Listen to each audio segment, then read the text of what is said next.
એક સમયે શ્રીહરિ, મૂળજી બ્રહ્મચારી અને નિષ્કુળાનંદ સ્વામી સાથે વિચરણ કરતા થકા નાયિકાથી મૂળી પધારી મંદિરની વાડીની આથમણી બાજુએ ધોળે ખડકે નાહીને ભોળાજીની વાડીમાં ખળા સોંસરવા થઈને ઉતાવળી ચાલે ચાલ્યા. તે સમયે વાડીમાં નથુ કોઠિયા કોષ હાંકતા હતા. તેણે શ્રીહરિને આઘેરાથી ઓળખા નહીં એટલે નેજવા માંડીને જોવા માંડ્યા. એટલામાં તો શ્રીહરિ સાવ નજીક આવી ગયા. તે નથુ કોઠિયા શ્રીહરિને ઓળખીને દોડતા જઈને દંડવત પ્રણામ કર્યા. શ્રીહરિને વાડીમાં રોકીને લીમડાના છાંયડે ઉતારો કરાવ્યો. ચોફાળને બેવડો બિછાવીને શ્રીજી મહારાજને એ ઉપર વિરાજમાન કર્યા. શ્રીહરિને તરસ લાગી હશે એમ વિચારીને મૂળજી બ્રહ્મચારી પાણી ભરવા કૂવે ગયા. પણ પાણી કૂવે ઊંડું હોય સિંચણની દોરી ટૂંકી પડી. મૂળજી બ્રહ્મચારીએ સાદ કરીને મહારાજને કહ્યું કે મહારાજ, આ કૂવે જળ બહુ ઊંડું છે ને સિંચણની દોરી આમતી નથી. તે સુણીને શ્રીહરિ ત્યાંથી ઊભા થઈને મૂળજી બ્રહ્મચારીની પાસે કૂવે આવ્યા ને થાળામાં ઊભા રહીને કૂવામાં દ્રષ્ટિ કરી. ત્યાં તો કૂવો જળથી છલોછલ ભરાઈ ગયો. કૂવામાં પાણી છલકાવા માંડ્યું. શ્રીજી મહારાજે ત્યાં કૂવાના થાળામાં બેસીને જ કમંડળું ભરી ભરીને સ્નાન કર્યું. નાહીને કોરી ધોતી પહેરીને આંબલીના ઝાડ નીચે ચોતરા ઉપર વિરાજમાન થયા. એ સમયે કોષ હંકાવતા હતા એ નથુ કોઠિયા આવ્યા. પરમાર માલજીભાઈ, ભારાજી, જશાભાઈ, પુરુષોત્તમ મહેતા વગેરે ગામમાં સમાચાર મળતા સૌ દોડી આવ્યા અને પ્રણામ કરીને સામે બેઠા. જમવાનું ટાણું થયું હોય તેઓ સાથે સીધું લાવ્યા હતા તે મૂળજી બ્રહ્મચારીને દીધું. આથી મૂળજી બ્રહ્મચારીએ રસોઈ કરવા માંડી. જેઠીજીની વાડીએથી શામા દલવાડીએ દોડતા જઈને રીંગણા લાવી આપ્યા. મૂળજી બ્રહ્મચારીએ લાકડાઓનો તાપ કરીને એના ભઠ્ઠામાં રીંગણા શેકીને ભડથું બનાવ્યું. થાળ તૈયાર થતાં ગંગાજળિયો કૂવો છે ત્યાં લીમડાના ઘેઘૂર છાંયડા તળે પાટલો ઢાળીને શ્રીહરિને જમવા બેસાડ્યા. બાજરીનો રોટલો, રીંગણાનો ઓળો ને મરચાંનું અથાણું, ગોળ ને દહીં છાશ પીરસીને શ્રીહરિને જમાડ્યા. જમીને ચળું કરીને જળ પીને ઉઠ્યા બાદ બ્રહ્મચારી અને નિષ્કુળાનંદ સ્વામી જમવા બેઠા. થાળની પ્રસાદી વધી એ નથુ કોઠિયાને શામા દલવાડીને આપી. એ વખતે ગંગાજળિયા કૂવાના લીમડા પાસે ગુલાબનો બગીચો હતો. ત્યાંથી ફૂલ ઉતારી લાવીને નિષ્કુળાનંદ સ્વામીએ સુગંધી ગુલાબનો હાર બનાવીને શ્રીહરિને કંઠમાં ધરાવ્યો.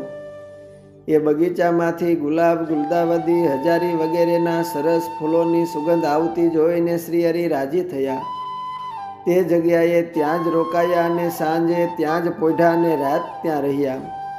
સવારે ઉઠીને નિત્યકર્મ પરવારીને સૌને બોલાવીને કહ્યું છે, આ જગ્યા બહુ સરસ છે ને મંદિર બનાવવા જેવી જગ્યા છે, તો આપણે અહીં જ મંદિર બનાવીશું. એમ કહીને ત્યાંથી સૌને દર્શનદાન આપીને મૂળજી બ્રહ્મચારી અને નિષ્કુળાનંદ સ્વામી સાથે સોરઠ તરફ શ્રીહરિ ચાલ્યા. અસ્તુ. જય સ્વામિનારાયણ. એક સમયે શ્રીહરિ કચ્છમાં ભુજ તરફ જતા હતા. રસ્તે ચાલતા સંગાથમાં ઘણા સંતો હરિભક્તો હતા ને સાથે વઢવાણના વિપ્ર હરિભક્ત દેવકૃષ્ણ ઉપાધ્યાય પણ હતા. રણમાં ચાલતા દેવકૃષ્ણને બહુ તરસ લાગી ને આકુળ વ્યાકુળ થઈ ગયા. એમણે શ્રીહરિને હાથ જોડીને કહ્યું, જે મહારાજ, તરસ ઘણી લાગી છે. હવે પાણી પીધા વગર આગળ રસ્તે ચલાય એવું લાગતું નથી. તે સુણીને શ્રીહરિ બોલ્યા, જે દેવકૃષ્ણ, આ રહ્યું પાણી, તે ખોવો ભરીને પીવો. ત્યારે વિપ્ર દેવકૃષ્ણએ પાણી પીધું તો ખારું ઝેર જેવું લાગ્યું. તેથી મહારાજને કહે, જે મહારાજ, આ પાણી તો ખારું ઝેર જેવું છે, તે આ પાણી તો કેમ પીવાય? તે સાંભળીને શ્રીહરિ હસ્યા અને બોલ્યા, છે જુઓ ભૂદેવ, ગંગાજી ને જમનાજી સમુદ્ર ભેગી થાય છે. તે એની શેર જે ઠેકાણે આવે છે તે અહીં તો એની શેર હોય તેવું જણાતું નથી. થોડાક આઘેરાક આગળ ચાલો. પછી સૌ સાથે વિપ્ર દેવકૃષ્ણ પછી સૌ સાથે વિપ્ર દેવકૃષ્ણ 20-25 ડગલા આગળ ચાલ્યા. ત્યારે શ્રીહરિ વિપ્ર દેવકૃષ્ણને કહે, જે જુઓ જોઈએ, અહીં એ પાણીની શેરું આવી છે. ત્યારે ભૂદેવે નીચા નમીને અબખોરા ઉપર પાણીના ગાળણ માટે પોતાના અબોટિયાનું ગાળણ કરીને ભરીને પાણી પીધું તો ગંગાજળ જેવું મીઠું લાગ્યું.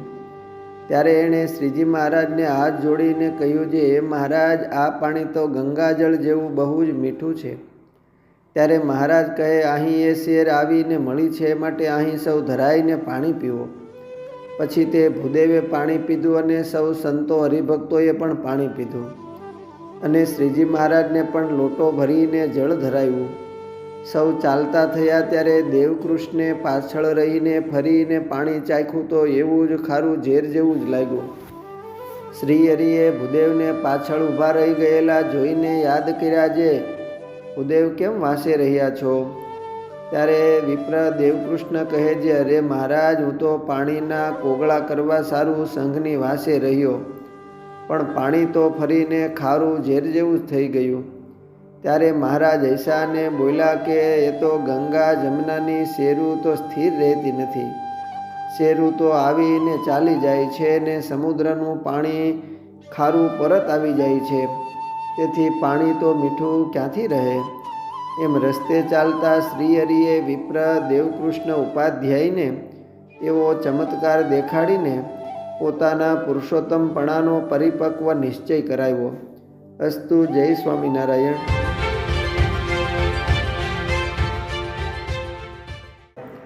શ્રીહરિના પરમ ભક્ત એવા ગામ ભાડેરના રાજા પ્રતાપસિંહજીના બેન જાંબા મૂળી ગામે સાસરે હતા. આ જાંબા કોઈ પૂર્વના અતિ મુમુક્ષુ અને પરમ મુક્ત હતા ને તેઓ સમાધિનિષ્ઠ પણ હતા. શ્રીજી મહારાજ વિચરણમાં ભાડેર ગામે અવારનવાર પધારતા, તેથી તેઓ શ્રીહરિના દર્શનને સેવાના ખૂબ મહિમાવાન હતા. એક વખતે શ્રીજી મહારાજ પગપાળા કચ્છ દેશમાં જતા હતા. સાથે પોતાના દોઢપાળા એવા ઇંગિતજ્ઞ સેવક બોટાદના મોનજી જોશી હતા. એમને સાથે લઈને ચાલ્યા તે ગામ લોયા પધાર્યા. ત્યાંથી ચાલ્યા તે સાયલા થઈને સાંજ પડતા સુધીમાં મૂળી ગામે પધાર્યા. સાથેના સેવક મોનજી જોશીના બહેન અને દીકરી બેઉ મૂળી ગામમાં જ સાસરે હતા. આથી મોનજી ભગત કહે કે મહારાજ, અહીં મૂળીમાં મારી દીકરી સાસરે છે, તેને ઘેર ઉતારો કરીએ. ત્યારે શ્રીહરિ કહે કે આપણે દીકરીના ઘરનું અન્ન ન ખવાય. તે સુણીને મોનજી ભગતે હાથ જોડ્યા ને બોલ્યા કે મારા જમાઈનું નામ મહાદેવ છે, એને ગામમાં ઘણાય ગરાસિયા યજમાન છે, માટે આપણે દીકરીના ઘરે જમવું પડે એમ નથી. એમ કહી બેઉ ચાલતા ચાલતા ગામમાં આવ્યા અને હરિભક્ત કેશાભાઈની વાડીમાં બંગલે ઉતર્યા. શ્રીહરિએ કેશાભાઈને કહ્યું, છે કોઈને વાત કરશો નહીં, અમારે કાલે સવારે વહેલા જ નીકળી જવું છે. એમ કહીને મોનજી ભગતની દીકરી બેનબાને ગામમાં દરબારગઢમાં જાંબાને સમાચાર દેવા સારું મોકલા. દીકરી બેનબાએ દરબારગઢમાં આવીને જામબાને કોઈ ન જાણે એવી રીતે વાત કરી. શ્રીહરિ પધાર્યાના સમાચાર મળતા જ જામબા તો અતિ હરખ ગેલા થઈ ગયા. શ્રીહરિને જમાડવા માટે પોતે તુરત જ થાળ તૈયાર કરાવીને કોઈ જાણે નહીં એમ બેનબા પાસે થાળ ઉપડાવીને પોતે મુખવાસ અને 100 રૂપિયા રોકડા ચરણે ધરવા સારું લઈને કોઈ જાણે નહીં એમ રાત્રિના અંધકારમાં કેશાભાઈના બંગલે પધાર્યા. શ્રીહરિને ચરણે પંચાંગ પ્રણામ કરીને અતિ ભાવે કરીને થાળ જમાડ્યો. શ્રીહરિ જમી રહ્યા એટલે પોતે પ્રાર્થના કરી કે મહારાજ, આપ રોકાવો તો અતિ સારું, સૌને બહુ ભાવ છે. તે સુણીને શ્રીહરિ હૈસાને બોલ્યા કે જામવા, તમને છાની ખબર કરી ને તમે આમ કહો છો, હવેથી તમને વાત નહીં કરીએ. ત્યારે જાંબા હાથ જોડીને કહે કે મહારાજ, જેવી આપની મરજી, પણ અમારા ઘરે તો આપ રોકાવો તો અમને વધારે સુખ મળે. એમ કહીને પોતે 100 રૂપિયા રસ્તામાં ખર્ચી વાસ્તે ચરણે મેલાને હાથ જોડીને મહારાજને કહે કે પ્રભુ, વળતા પધારજો, મારે ઘેર આપ 1 માસ છાના રોકાવો એવો સંકલ્પ છે. ત્યારે મહારાજે એ બાઈનો ભાવ જાણીને વર આપતા કહ્યું છે, તમારો ભાવ છે તો 1 મહિનો કોઈ ન જાણે એમ રોકાવા આવીશું. એમ કહીને શ્રીહરિ પોઢા અને જામબા પોતાના દરબારગઢમાં પરત આવ્યા. સવારે વહેલા ઉઠી નિત્યક્રમ પતાવીને શ્રીહરિ ભુજ તરફ જવા ચાલ્યા. કચ્છમાં વિચરણ કરીને પરત આવતી વેળાએ શ્રીહરિ 1 મહિનો છાના વેશે જામવાને ઘેર રહ્યા અને અતિ અલભ્ય લાહવો દીધો. જામબા પણ શ્રીહરિને દરરોજ થાળ કરીને જમાડે ને એમની ભક્તિને આધીન પ્રભુ દરરોજ એમના થાળ જમતા. એમ 1 મહિનો રોકાઈને ગઢપુર પધાર્યા. જ્યારે જામબા એમના ઘરે મંદિરમાં ઠાકોરજીને થાળ ધરાવતા ત્યારે એમનો ભાવ જાણીને શ્રીહરિ દિવ્ય રૂપે થાળ જમવા પધારતા. ક્યારેક ગુલાબ કે સુગંધી વગેરે આપી જતા. ક્યારેક જમવાના થાળનું મોડું થાય તો મંદિરમાં મૂર્તિ બોલી ઉઠતી કે અમને ભૂખ લાગી છે, જલ્દી જમવાનું લાવો. ત્યારે બીજી બાઈઓને પણ ઘણું અચરજ થતું. એક સમયે ધનુર્માસમાં વહેલી સવારે ઠાકોરજીની આરતી થઈને જામબાને નીંદર આવી ગઈ. તો ઠાકોરજીએ જગાડીને કહ્યું, જે હજુ કેમ સૂતા છો? જાગો, થાળનો વખત થયો, અમને બહુ ભૂખ લાગી છે. એમ કહીને ઉઠાડીને થાળ કરાવીને જમ્યા અને સૌને પ્રસાદી આપી. એક સમયે ઉનાળાના સમયમાં ગામમાં બહુ કેરીઓ વેચાવા આવેલી. એ વખતે મૂર્તિમાંથી શ્રીહરિ બોલ્યા છે, ગામમાં આટલી બધી કેરીઓ વેચાવા આવી છે ને અમારા માટે કેમ લાવતા નથી? એમ કહીને મોટા નાળિયેર જેવા 10 ફળ બાઈને દીધા. જે ફળો જામબાએ સૌ બાઈઓને મંદિરમાં દીધા તે જોઈને સૌ ઘણું આશ્ચર્ય પામ્યા. આમ એમની પ્રેમલક્ષણા ભક્તિ જાણીને શ્રીહરિ એમને વશ હતા ને અવારનવાર એમને દર્શન પણ આપતા હતા. અસ્તુ. જય સ્વામિનારાયણ.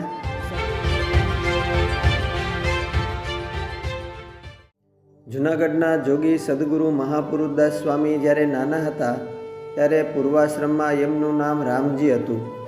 ભાયાવદરમાં ખેડૂ ભાગ્યા સાથે વાડીએ શેરડીનું રખોપું કરવા માટે રાત્રિએ જતા. એક દિવસે ભાયાવદર ગામમાં ભવાયા રમવા આવેલા. તેથી ભાગીદાર ખેડૂત રામજીને કહે કે રામજી, આજે તો ગામમાં ભવાયા રમે છે તો ચાલ આપણે જોવા જઈએ. ત્યારે રામજી કહે, ભાઈ તમારે ભવાઈ જોવા જવું હોય તો જાઓ, હું તો નહીં આવું. ત્યારે તે કહે, મારે તો જવું જ છે, હું તો જઉં છું, તમે વાડીનું ધ્યાન રાખજો. એમ કહીને તે ખેડૂત તો ભવાઈ જોવા ગામની ભાગોળે ગયો. નાનકડા રામજી જોશી તો પલાઠી વાળીને એકાગ્ર મન કરીને શ્રીહરિનું ધ્યાન કરવા લાગ્યા. સમય થતાં ધ્યાન સમાપ્ત કરીને જાગૃત થયા.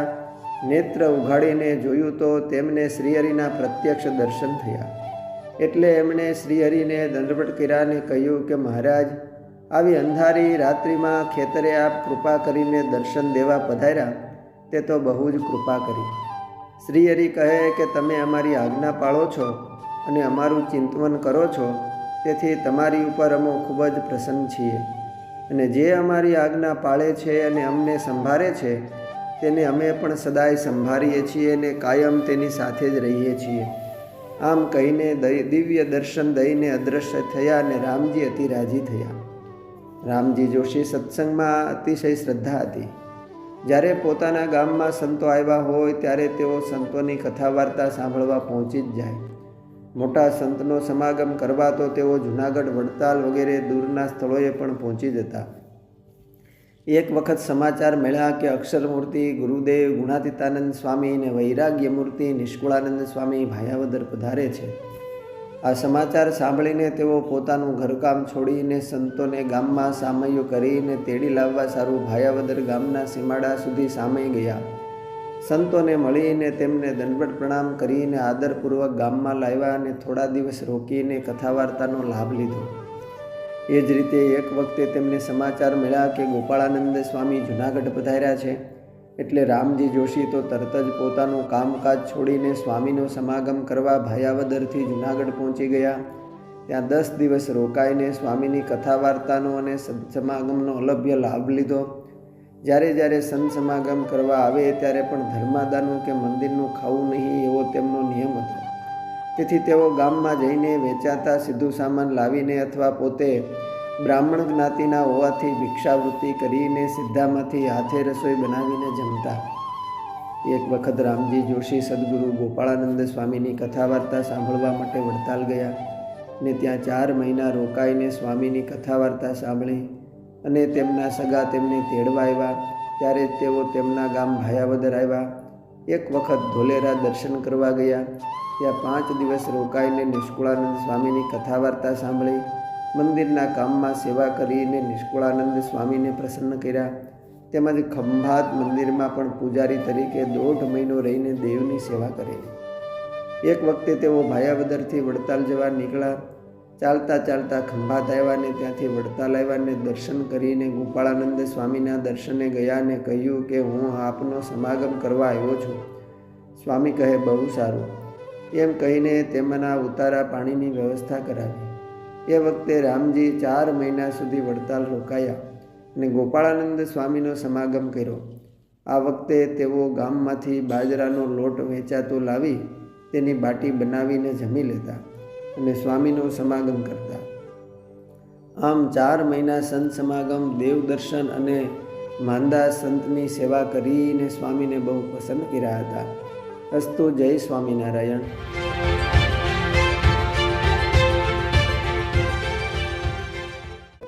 વિક્રમ સંવત 1884ના વૈશાખ માસમાં જૂનાગઢ મંદિરમાં શ્રી હરિએ દેવોની મૂર્તિ પ્રતિષ્ઠા કરી ત્યારથી જૂનાગઢ મંદિરમાં બ્રહ્મચારી સંતો તેમજ પાર્ષદોનો નિત્ય વસવાટ થયો. શ્રી હરિએ મંદિરના દેવોની સેવા પૂજા બ્રહ્મચારી શ્રી આનંદાનંદ સ્વામીને સોંપી અને મંદિરના મહંત તરીકે અક્ષરમૂર્તિ સદગુરુ શ્રી ગુણાતીતાનંદ સ્વામીને નિયુક્ત કર્યા. ગુણાતીતાનંદ સ્વામી મંદિરનો કોઠાર, રસોડું, અનાજ, કરિયાણું કે ગૌશાળા વગેરેનું કાર્ય યોગ્ય સંતો ભક્તોને સોંપતા. મંદિર બહાર પૈસાની લેવડ દેવડ તથા બહારની ખરીદ વગેરે કાર્ય પાર્ષદ તથા હરિભક્તને સોંપતા અને મંદિરના દરેક કાર્યમાં સ્વામી પોતે દેખરેખ રાખતા અને માર્ગદર્શન પણ આપતા. મંદિરમાં હંમેશા 5 વખત કથા વાર્તાની આહલેખ થતી. ગુણાતીતાનંદ સ્વામી પોતે શ્રીહરિનો મહિમા તથા સર્વોપરીપણા તેમજ આજ્ઞા ઉપાસનાની વાતો કરીને અનેક મુમુક્ષુઓને એકાંતિક ભક્ત બનાવેલા. આ રીતે મંદિરનો દૈનિક વ્યવહાર ચાલતો, પરંતુ શ્રાવણ માસ, અધિક માસ તથા ખાસ વિશેષ પ્રસંગોમાં મંદિરમાં સંસ્કૃત ભાષાના શાસ્ત્રો, પુરાણોની કથા વંચાય તો તે સાંભળવાનો લાભ સર્વને મળે એવી સર્વની ઈચ્છા રહેતી. પરંતુ સંસ્કૃત શાસ્ત્રો વાંચીને સંભળાવે તેવા વિદ્વાન સંત એ વખતે મંદિરમાં કોઈ હતા નહીં. આથી ગુણાતીતાનંદ સ્વામીએ એક વખત શ્રીહરિને આ સારું વિનંતી કરી. સ્વામીની માગણી ધ્યાનમાં લઈને શ્રીહરિએ વિશુદ્ધાત્માનંદ સ્વામીને કહ્યું કે સ્વામી, આપ ગુણાતીતાનંદ સ્વામી સાથે જૂનાગઢ મંદિરમાં રહો અને ત્યાં સંત હરિભક્તોને સંસ્કૃત ભાષાના શાસ્ત્રો વાંચી સંભળાવો. શ્રીહરિની આજ્ઞાથી વિશુદ્ધાત્માનંદ સ્વામી જૂનાગઢ આવ્યા ને લાંબો સમય સુધી જૂનાગઢ મંદિરમાં રહીને સંસ્કૃત કથાઓ વાંચીને સંત હરિભક્તોને કથા વાર્તાનો લાભ આપતા. વિશુદ્ધાત્માનંદ સ્વામી બહુ સારા કથાકાર હતા. શ્રીમદ ભાગવત પુરાણ તથા અન્ય સંસ્કૃત શાસ્ત્રોની કથા સુંદર રસાળ શૈલીમાં વાંચીને શ્રોતાઓને રસબોળ કરી દેતા. તેઓને પુરાણ, ધર્મશાસ્ત્ર, સાહિત્ય, નીતિ વગેરે વિવિધ વિષયોના આશરે 2000 શ્લોકો કંઠસ્થ હતા. શ્રાવણ માસ, અધિક માસ તથા ખાસ ઉત્સવ પ્રસંગોમાં જૂનાગઢ મંદિરમાં તથા ઉના, માળિયા, માણાવદર, ગોંડલ, મેંગણી વગેરે ગામોમાં સંસ્કૃત કથા વાંચવા જતા અને ત્યાં કથા વાર્તા કરીને સંતો હરિભક્તોને પ્રસન્ન કરતા. ગુણાતીતાનંદ સ્વામીના શિષ્ય પુરાણી રઘુવીર ચરણદાસજીને સંસ્કૃત વિદ્યાનો પ્રાથમિક અભ્યાસ સદગુરુ શ્રી વિશુદ્ધાત્માનંદ સ્વામીએ કરાવેલો. એક વખત ગુણાતીતાનંદ સ્વામી સાથે વિશુદ્ધાત્માનંદ સ્વામી મેંગણી ગયા. મેઘણી દરબાર માનભા બાપુ હંમેશા સમય પ્રમાણે કથા વાર્તા સાંભળવા નિયમિત આવતા અને વિશુદ્ધાત્માનંદ સ્વામી તથા ગુણાતીતાનંદ સ્વામી તેમને કથા વાર્તા સંભળાવતા. દરબાર માનભા બાપુને હોકો પીવાનું વ્યસન હતું અને આ વાત વિશુદ્ધાત્માનંદ સ્વામીને જાણમાં હતી. તેથી સ્વામી દરરોજ દરબારશ્રીને ઉદ્દેશીને વ્યસન નિષેધ સંબંધી વાતો કરતા અને સમજાવતા કે જે શ્રીહરિનો ખરેખરો સત્સંગી હોય તેને કોઈ પ્રકારનું વ્યસન હોય જ નહીં. હોકો, તમાકુ, અફીણ વગેરે વ્યસનો રાખે એ તો અજ્ઞાની કહેવાય. આમ ઉપદેશ વાર્તા કરીને સ્વામી વિશુદ્ધાત્માનંદજી હોકો વગેરે વ્યસનોનો નિષેધ કરતા. એક દિવસે ગુણાતીતાનંદ સ્વામીએ વિશુદ્ધાત્માનંદ સ્વામીને કહ્યું કે સ્વામી, આ દરબાર માનભાજી હમણાં જ સત્સંગી થયા છે, માટે તેમને રૂચે તે રીતે ધીરે ધીરે વ્યસન નિષેધ સંબંધી વાતો કરવી. બહુ આકરી વાતો કરશો તો તેને અનુકૂળતા નહીં આવે. આમ ગુણાતીતાનંદ સ્વામીની વાત સાંભળીને વિશુદ્ધાત્માનંદ સ્વામીએ કહ્યું કે સ્વામી, સાચી વાત કહ્યા વિના કેમ ચાલે? વ્યસન રાખે તે સત્સંગી કેમ કહેવાય? અને આપણી વાતો સાંભળીને તેમના વ્યસન ન છૂટે તો આપણે સાધુ શાના? આમ તેઓ બહુ સુરવીરતાપૂર્વક વાતો કરતા. વિશુદ્ધાત્માનંદ સ્વામી પોતાની ઉત્તરાવસ્થામાં વડતાલ મંદિરમાં જઈને રહ્યા હતા અને સંવંત 1914ની સાલમાં વડોદરા મંદિરમાં જ તેઓ અક્ષરવાસી થયા અને શ્રીહરિના ધામમાં પધાર્યા. અસ્તુ. જય સ્વામિનારાયણ.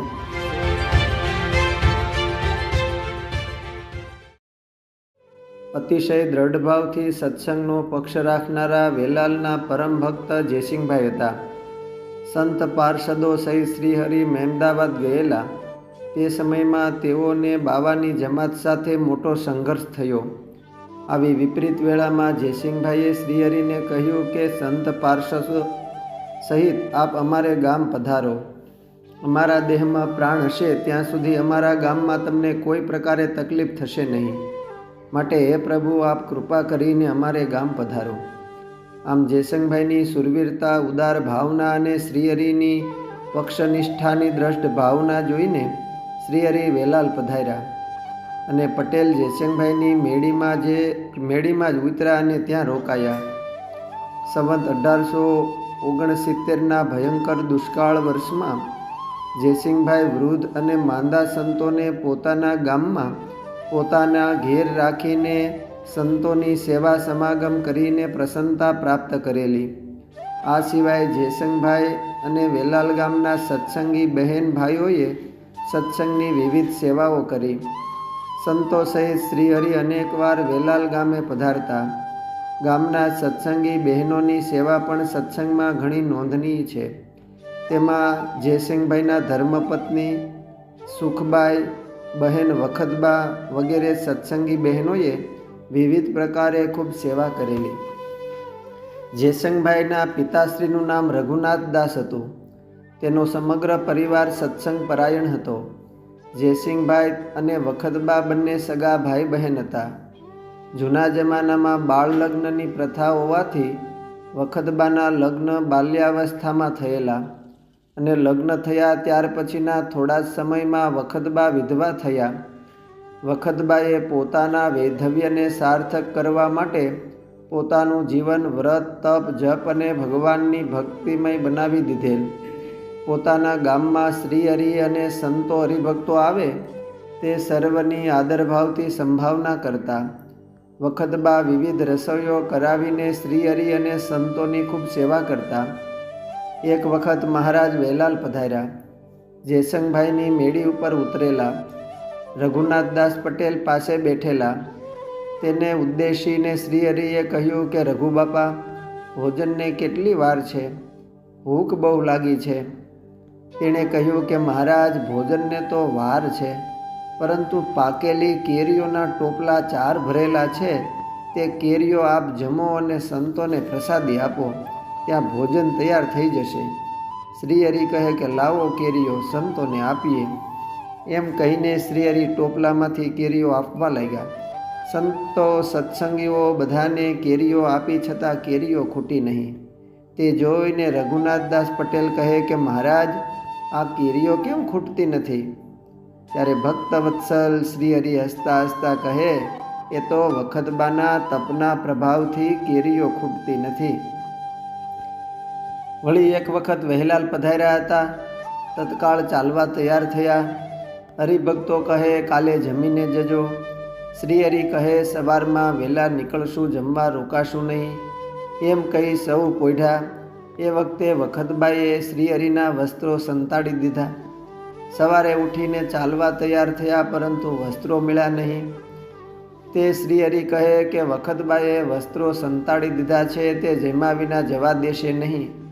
એમ કહીને વખતબાને કહ્યું કે તમે ભોજન કરાવો અને જમીને જ અમે જશું અને અમારા વસ્ત્રો લાવો. વખતબાએ વસ્ત્રો આપીને ક્ષમાયાચના કરી અને જયસંગભાઈની સેવાથી પ્રસન્ન થયેલા શ્રી હરિએ વખતબા અને જયસંગભાઈને અને એમના પિતા રઘુનાથદાસભાઈને એમની મેળી માઢ નીચેથી જે કોઈ સ્વામિનારાયણ સ્વામિનારાયણ એમ મહામંત્રનું સ્મરણ કરતા પસાર થશે, એમને અંતકાળે જમનું તેડું નહીં આવે એવો અભય વર દીધો. ખોખરા મેમદાવાદમાં સંઘર્ષ થયો એ સમયે મનુષ્ય ચરિત્ર કરતા શ્રી હરિ એકલા જ વેલાલ ગયા. તે સમયે જયસંગભાઈ વગેરે કોઈ પુરુષો હાજર હતા નહીં, પરંતુ વખતબા અને અન્ય બહેનો અચાનક એકલા શ્રીહરિને આવ્યા. તે જોઈને આશ્ચર્ય પામ્યા અને કહ્યું કે મહારાજ, આપ એકાએક ને એકલા કેમ?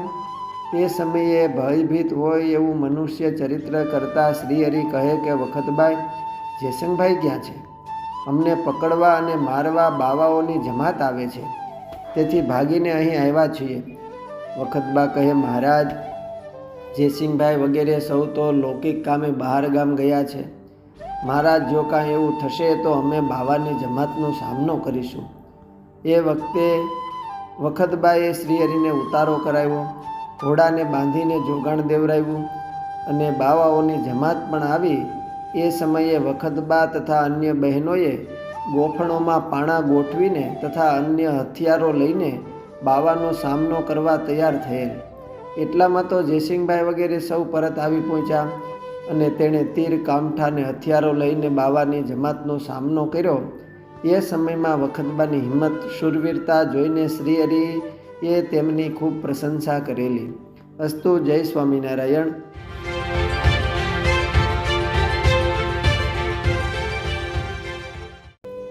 એક સમયે અમદાવાદના ભક્તજનોએ ગઢપુર પધારીને મહારાજને પ્રાર્થના કરી કે હે મહારાજ, કૃપા કરી અમારા નગરમાં પધારો. અમારે મંદિર કરવાનો મનોરથ છે. અંગ્રેજ સરકાર મંદિર કરવા અનુમતિ આપે છે. વળી અધિકારીને તમારે વિશે પ્રીતિ છે. મુનિજનોની સાથે અમે તમારી સેવા કરશું. આમ ભક્તજનોની પ્રાર્થના સાંભળીને શ્રીહરિએ પ્રસન્ન થકા સદગુરુ આનંદાનંદ સ્વામીને મંદિર બાંધવા મોકલા. ત્યારે શ્રીહરિ આનંદ સ્વામી પ્રત્યે કહે કે તમે અત્યારે જ આ ભક્તજનોની સાથે શ્રીનગર જાઓ. ત્યાંના રાજા જમીન મંદિર માટે આપે છે. એ ભૂમિમાં શિલ્પશાસ્ત્ર અનુસાર મંદિર બંધાવો. મંદિર તૈયાર થાય ત્યારે અહીં દૂત મોકલશો. અમે ત્યાં પધારી શ્રી નરનારાયણ ભગવાનની પ્રતિષ્ઠા કરીશું. તેથી આનંદાનંદ સ્વામીએ જેવી આપની મરજી એમ કહ્યું. અમદાવાદના ભક્તો સંત મંડળ સહિત આનંદ સ્વામીની આજ્ઞા મુજબ યથાયોગ્ય સેવા કરવા લાગ્યા. પુરપતિ સ્વામીના દર્શન કરવા આવ્યા અને કહેવા લાગ્યા કે સ્વામી, તમારે જેટલી ભૂમિ જોઈએ તેટલી ભૂમિ ગ્રહણ કરો. મંદિર સારું જોઈએ તેટલી ભૂમિ પુરપતિએ અર્પણ કરી. એનો દસ્તાવેજ સરકારે કરાવી આપ્યો. તેથી આનંદાનંદ સ્વામીએ તે ભૂમિ ઉપર રમણીય સુદૃઢ વિશાળ મંદિર બાંધ્યું. મંદિરોમાં દેવોની પ્રતિષ્ઠા કરવાનો સમય આવ્યો. આનંદ સ્વામીએ મૂર્તિ પ્રતિષ્ઠાનો દિવસ મુહૂર્તનો નિર્ણય કર્યો. શ્રીહરિને સંદેશો પહોંચાડવા તેમજ તેડી લાવવા 2 સાધુઓને ગઢપુર મોકલા. રામ પ્રતાપભાઈ તથા ઈચ્છારામભાઈના પરિવારજનો દ્વારિકા તીર્થયાત્રા કરીને ગઢપુર આવ્યા. શ્રીહરિએ વાલ્મીકી રામાયણનું શ્રવણ કર્યું. શ્રીહરિએ ચાંદ્રાયણ વ્રત કરી પોષ માસની પૂર્ણિમાથી આરંભી માઘ માસની પૂર્ણિમા પર્યંત ભક્તજનોની સાથે પ્રાતકાળે ઉન્મત્ત ગંગામાં સ્નાન કર્યું. અમદાવાદથી મંદિર નિર્માણ થઈ ગયાના સમાચાર લઈ બંને મુનિઓ ગઢપુર આવ્યા. મહારાજે બંને સંતોને ભોજન કરાવી ત્યાંના સમાચાર પૂછ્યા. સંવત 1878ના ફાગણ સુદ ત્રીજના દિવસે દેવોની પ્રતિષ્ઠાનું મુહૂર્ત જાણી શ્રીહરિએ શ્રીનગર જવા સૌને તૈયાર થવા આજ્ઞા આપી. સૌ સંતો ભક્તો સાથે સપ્તમી તિથિએ બતાવેલ મુહૂર્તમાં દુર્ગપુરથી નીકળ્યા. 5મે દિવસે અમદાવાદ પધાર્યા. કાંકરિયા તળાવની ફરતી બાજુએ પોતાનો નિવાસ કર્યો. નગરવાસી ભક્તો શ્રીહરિને સમીપે આવ્યાને સેવા કરવા લાગ્યા. અમદાવાદના પ્રેમી ભક્તો નથુ ભટ્ટ, હેમંતરામ, ગણપતભાઈ આદિ બ્રાહ્મણ ભક્તો તેમજ હીરાચંદ, બેચરભાઈ, લાલદાસ, માણેકલાલ, દામોદરભાઈ આદિ વૈશ્ય ભક્તજનો શ્રીહરિની સેવા કરવા લાગ્યા. અને ગંગાબા, દિવાળીબાઈ, લક્ષ્મી, શ્યામા, શિવા આદિ ભક્તિવાળા સ્ત્રી ભક્તો પણ શ્રીહરિની હર્ષપૂર્વક યથાયોગ્ય સેવા કરવા લાગ્યા. શ્રીહરિ દ્વાદશીના પારણા કરી શણગાર કરેલ અશ્વ ઉપર આરૂઢ થઈને પૂરમાં પ્રવેશ્યા. એ સમયે વાજિંત્ર દુદુંબી વગાડીને સૌ ભક્તજનોએ સ્વાગત કર્યું. બંદૂકધારીઓ અનેકવિધ શરીર ઉપર આયુધ્ય લગાવીને બંદૂકોનો અવાજ કરતા હતા. શ્રીહરિ આગળ ચાલતા હતા. શ્રીહરિના દર્શન કરવામાં ઈચ્છુક મન ધરાવતા નગરવાસીજનો શ્રીહરિને ચાલવાનો માર્ગ છોડી બંને બાજુએ પંક્તિબંધ ઊભા રહી એકબીજાના ખભા ઉપર હાથ રાખીને દર્શનની પ્રતીક્ષા કરતા હતા. ઊંચેથી વાજિત્રોના ધ્વનિ સાંભળવતા શ્રીહરિના આગમનની દિશા તરફ નગરવાસીજનો હાથ જોડી પ્રણામ કરવા લાગ્યા. હવેલીઓ કે મેડીના ગોખ ઝરૂકામાંથી દ્રષ્ટિને સ્થિર કરી નગરની નારીઓ નમન કરતી કરતી શ્રીહરિના દર્શન કરવા લાગી. બ્રાહ્મણો અક્ષત, ચંદન અને પુષ્પહાર અર્પણ કરીને પ્રણામ કરીને શ્રીહરિની પૂજા કરવા લાગ્યા અને મધુર કંઠવાળા વિપ્રો વેદોનું ગાન કરવા લાગ્યા. શ્રીહરિ આનંદ સ્વામીનો હાથ પોતાના હાથમાં ઝાલીને નૂતન મંદિરને ચારે બાજુથી નિહાળી શિલ્પીઓની પ્રસન્નતા કરવા લાગ્યા. એમના ઉપર અતિ રાજી થયા.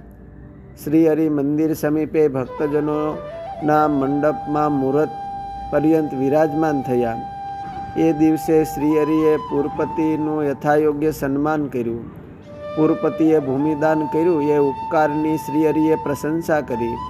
પુરપતિ શ્રીહરિ પ્રત્યે કહેવા લાગ્યા કે પ્રભુ, તમારે જે કંઈ કામકાજ હોય તે મને કહેજો, હું તમારો દાસ છું. આ પ્રકારે કહીને નમસ્કાર કરીને પોતાના નિવાસસ્થાને સિદ્ધાવ્યા. વિધિ જાણતા પંડિત બ્રાહ્મણોએ પ્રતિષ્ઠા વિધિમાં સ્વસ્તિવાચન પૂર્વક યજ્ઞ કરી પ્રથમ દિવસે જ અધિવાચન નામનું કર્મ કર્યું. તૃતીયાને દિવસે દેવોનું શ્રીહરિ પાસે પૂજન કરાવ્યું. વૈદિક વિપ્રોએ શ્રીહરિ પાસે વિધિપૂર્વક શ્રી નરનારાયણ ભગવાનની પ્રતિષ્ઠા કરાવી અને વેદ મંત્રોથી મહાપૂજા કરાવી. એ સમયે સર્વે મનુષ્ય નરનારાયણ ભગવાનના મહાતેજોમય સ્વરૂપે દર્શન કરી વિસ્મય પામ્યા. શ્રીહરિ નરનારાયણ ભગવાનને નમસ્કાર કરી બહાર મંડપમાં પધાર્યા અને પૂર્ણાહુતિનો હોમ કર્યો. શ્રીહરિ કહે કે ભક્તજનો, શ્રી નરનારાયણ ભગવાનની મેં આ મંદિરમાં પ્રતિષ્ઠા કરી છે. તેનું મન, કર્મ, વચને જે મનુષ્ય સેવન કરશે તેનું નિશ્ચય કલ્યાણ થશે, એમાં કાંઈ સંશય નથી. નિયમેન કરિષ્યતિ પ્રત્યહમ યસ્ય દર્શનમ તે પ્રાપ્સ્યંતિ જનાનૂનમ મુક્તિમ ચ વાંછિતમ સેવનાદસ્ય પુત્રાર્થી પુત્રમ પ્રાપ્સ્યસ્ય નિશ્ચિતમ ધનમ ધનાર્થી વિદ્યાર્થી વિદ્યામ કામ ચ કામુકઃ. આ નરનારાયણ ભગવાનની કૃપાથી સર્વે ઈચ્છાઓ પૂર્ણ થશે અને નિષ્કામીજનો એમની સેવાથી ભવસાગર તરશે.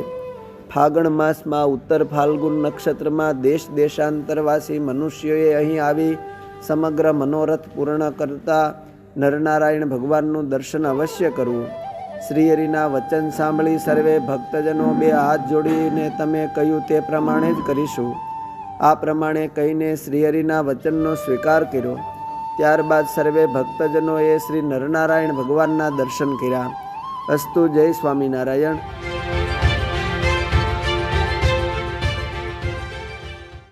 એક સમયે દાદા ખાચરના દરબારમાં સવારની સભા પતા પછી શ્રીહરિ ગઢપુરથી વડતાલ જવા સારું તૈયાર થયા. દાદા ખાચર વગેરે સૌ દરબારોને કહ્યું, જે સૌ સાબતા થઈજો, આપણે વડતાલ જવું છે.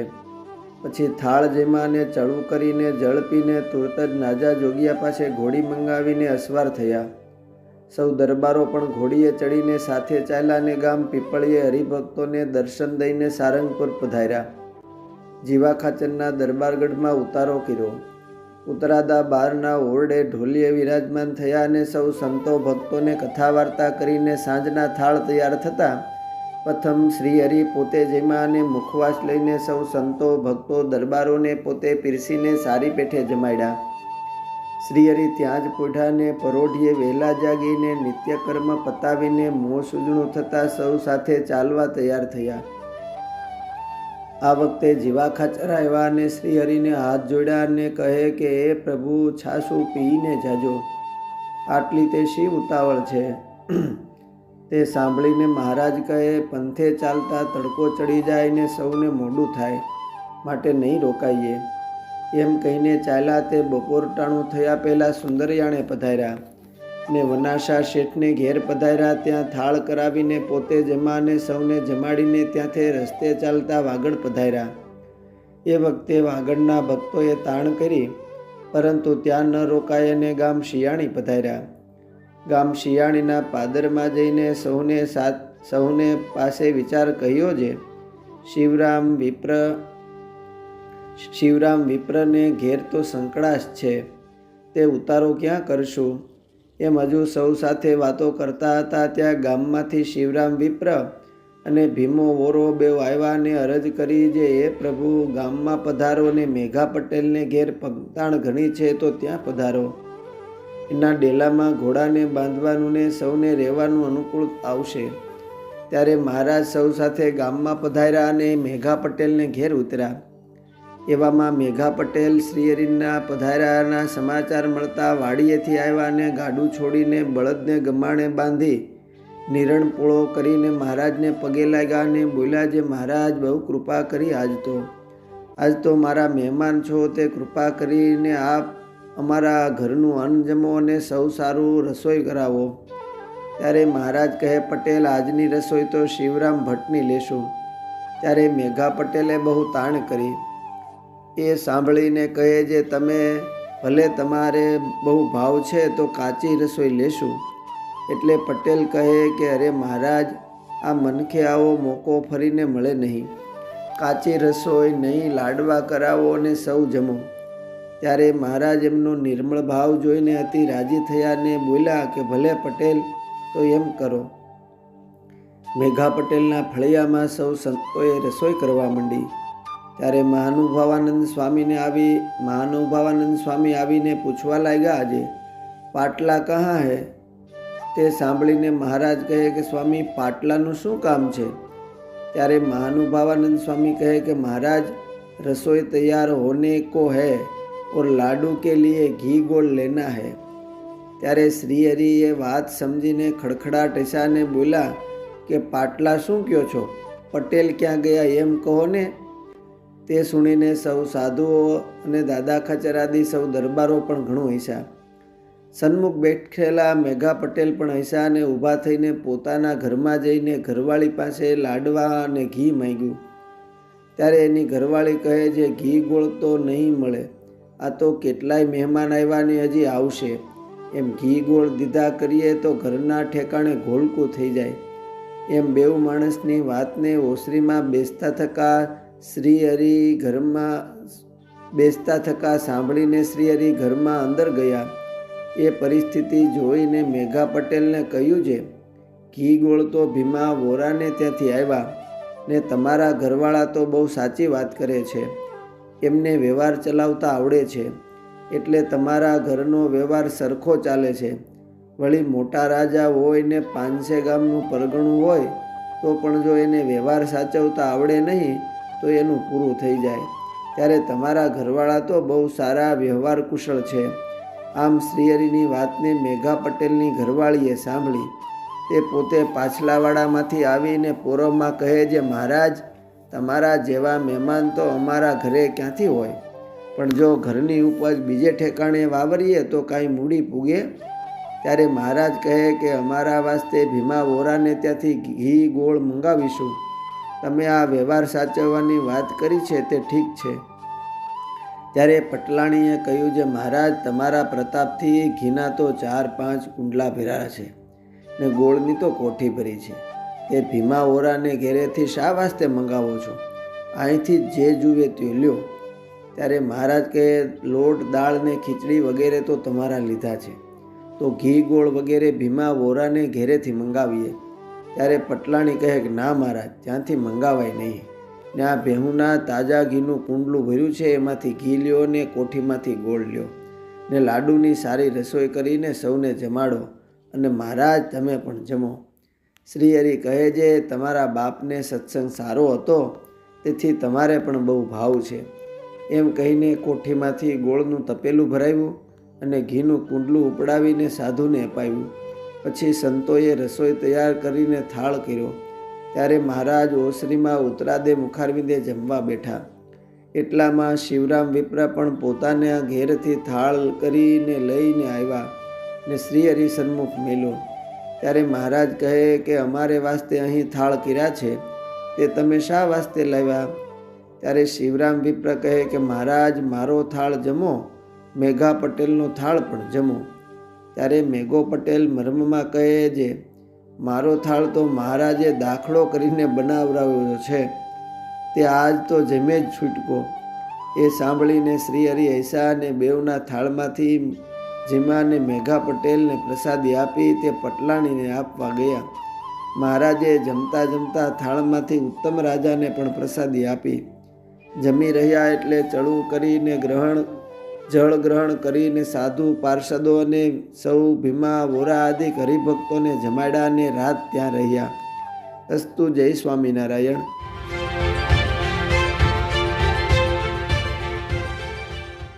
એક સમયે શ્રીહરિ દંડાવ્ય પ્રદેશમાં સૌ કાઠી દરબારો સાથે ઘોડે ચરીને વિચરણ કરતા જતા હતા.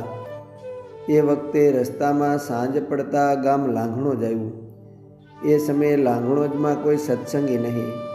તે ગામના પાદર ઊભા રહીને શ્રીહરિએ પૂછ્યું છે, આ ગામમાં ઉતારા કરીએ એવું કોઈ સારું ઠેકાણું છે? ત્યારે ગામના એક માણસે કહ્યું છે, આ ગામમાં એક પટેલનું ખોરડું છે, એમની પટલાઈ તો ઉતરી ગઈ છે, પણ એ માણસ તમારી ચાકરી કરે એવા છે, માટે એના ફળિયે ઉતારો કરો. આમ એમની વાત સાંભળીને શ્રીહરિ અને સૌ દરબારોએ એ પટેલના ઘર તરફ ઘોડાઓને વાળ્યા. એ પટેલે તો શ્રીહરિને ઓળખતા ન હોવા છતાં એ સારું સન્માન કરીને ઉતારા કરાવ્યા ને ઘોડાઓને જોગાણ દીધા ને લીલી ચાર નીરી. શ્રીહરિ સારું કંસારનો થાળ કરીને જમાડ્યા ને પોતાની ભેંસોનું દૂધ પાયું અને દરબારોને પણ જમાડ્યા ને સૌને ઓસરીમાં ખાટલે રજાએ તકિયા નંખાવીને વિરાજમાન કર્યા. શ્રીહરિ પટેલનો સત્કાર જોઈને અતિ રાજી થયા. એ સમયે લાંઘણોજ ગામનો જે મુખી પટેલ હતો, એના ઘરે એનો ગુરુ બાવો રહેતો હતો. તેઓને ગામમાં સ્વામિનારાયણ ભગવાન આવ્યા છે એવી ખબર પડતા રાતે એ ગામનો પટેલ અને બાવો બેઉ શ્રીહરિ જ્યાં ઉતર્યા હતા એ પટેલના ઘેર આવ્યા ને ઓસરીમાં બેઠા અને મુખી પટેલ બોલ્યો છે, આ સ્વામિનારાયણ તો ભગવાન કહેવાય છે, તો કાંઈક પરચો દેતા હશે ને? તે સાંભળીને શ્રીહરિ હસતા હસતા બોલ્યા છે, જુઓ, અમે તો કાંઈ પરચો દેતા નથી. તમારે જો કોઈ પરચો જોતો હશે તો આ તમારા બાવાજી જ તમને પરચો દેશે. ત્યારે એ સાંભળીને મુખી પટેલ બોલ્યો છે, સ્વામિનારાયણ એ તો રઘુનાથજી જાણે. ત્યારે મહારાજ કહે, પટેલ એ તો રઘુનાથજી જ કહે છે. પછી એ પટેલને એનો ગુરુ બાવો તો થોડી વાર બેઠા ને ઉઠીને પોતાના ઘેર જતા રહ્યા. શ્રીહરિએ ઘરધણી પટેલને વાતો કરી. સૌ રાત્રે સૂતા. સવારમાં વહેલા જાગીને શ્રીહરિ નિત્યકર્મ પતાવીને સૌ દરબારો સાથે ઘોડેસવાર થઈને ચાલતા થયા. એ વખતે ગામ બહાર આવીને ઊભા હતા. ગ્રામજનોને શ્રીહરિ બોલ્યા છે, આ પટેલે અમારી બહુ ચાકરી કરી. ત્યારે ગામનું માણસ બોલ્યું છે, એ પટેલ તો બહુ સારા માણસ છે, પરંતુ એમને એક વાતનો ખોટકો છે. તે સાંભળીને શ્રીહરિએ પૂછ્યું કે શી વાતનો ખોટકો છે? ત્યારે ગ્રામજનો બોલ્યા જે એમની ઉંમર આધેડ થઈ, પરંતુ એમને દીકરો નથી. પટેલને વાંજિયા મેણું છે. ત્યારે મહારાજ એ પટેલ ઉપર અમી વર્ષા વરસાવતા બોલ્યા જે તો એમને ઘેર દીકરો થશે. એમ કહીને શ્રીહરિ તો કાઠી દરબારો સાથે વિચરણમાં આગળ ચાલી નીસરા. થોડા દાડા વીતે જે પટેલે શ્રીહરિ પાસે પરચો માંગ્યો હતો એ પટેલની દીકરીને લઈને એનો ગુરુ બાવો જે એને ઘેર રહેતો હતો એ ભાગી ગયો. એવો પરચો એને તુરત જ મળ્યો. અને જે પટેલના ઘેર મહારાજ કાઠી દરબારો હારે રાતવાસો કરીને રહ્યા હતા એ પટેલના ઘરવાળાને અવસ્થા તો ઘણી થઈ હતી ને દીકરો થાય એમ નહોતું, તો પણ સ્વામિનારાયણ ભગવાનના આશીર્વાદે એમના ઘરે 10 મહિના વરસ દાડે દીકરાનો જન્મ થયો. અસ્તુ. જય સ્વામિનારાયણ.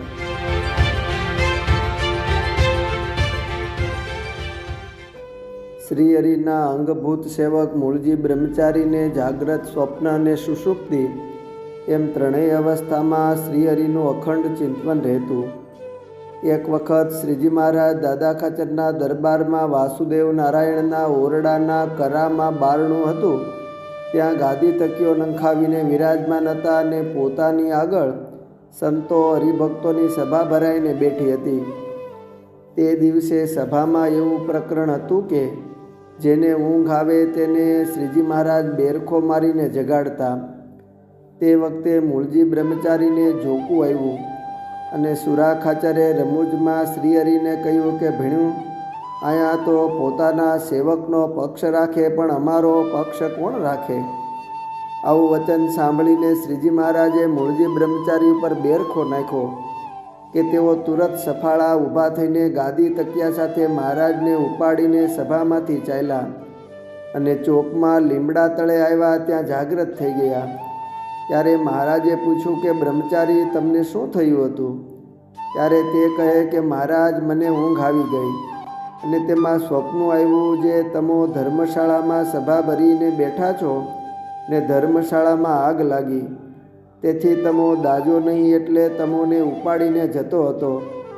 પછી મહારાજે બ્રહ્મચારીની તે વાત સભામાં સંતો ભક્તો આગળ કરી અને બ્રહ્મચારીની પ્રશંસા કરતાં કહ્યું કે આ બ્રહ્મચારીને અમારી મૂર્તિ ત્રણેય અવસ્થામાં ચોંટી ગઈ છે. એક વખતે મહારાજ ગઢપુરમાં ઉગમણા બારના ઓરડે સભા કરીને વિરાજમાન હતા. તે વખતે મહારાજના માથા ઉપરથી ચકલી ઉડીને ગઈ એટલે મહારાજ ઝબકી ગયા. ત્યારે મૂળજી બ્રહ્મચારી બોલ્યા જે ઓય ચકલી, મારા ભગવાનને બીવરાવ્યા. એક દિવસ મહારાજ રાત્રિના સમયે ઢોલિયા ઉપર સૂતા હતા.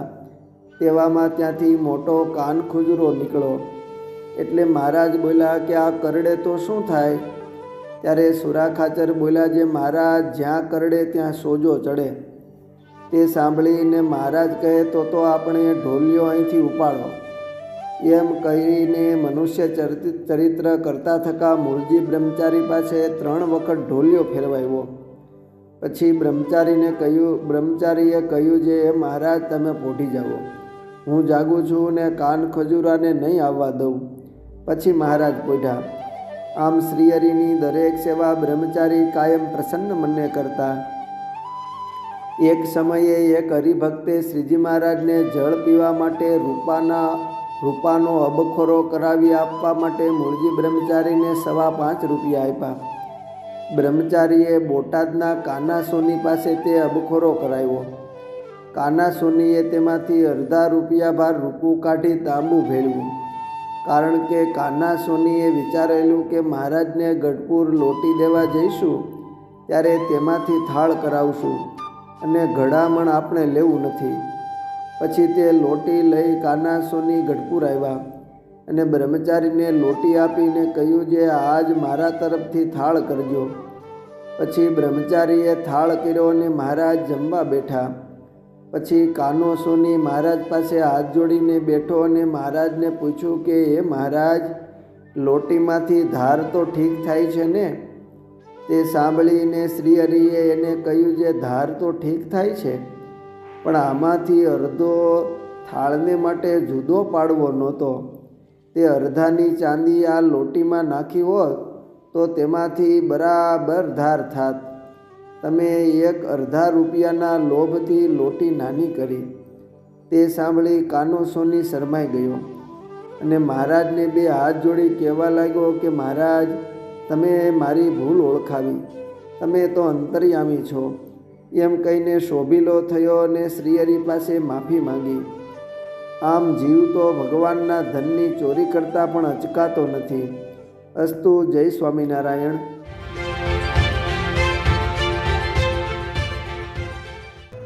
સંપ્રદાયમાં કદી શાસ્ત્રી, પંડિત વગેરેથી ઓળખાયા નહોતા એવા સત્સંગની માતા સમાન સદ્ગુરુ મુક્તાનંદ સ્વામીએ શ્રીહરિના ભગવત સ્વરૂપની પ્રખર નિષ્ઠા અને ભગવત કૃપાના બળે વડોદરામાં અનેક શાસ્ત્રીઓ સમક્ષ શાસ્ત્રાર્થમાં વિજેતા થયા.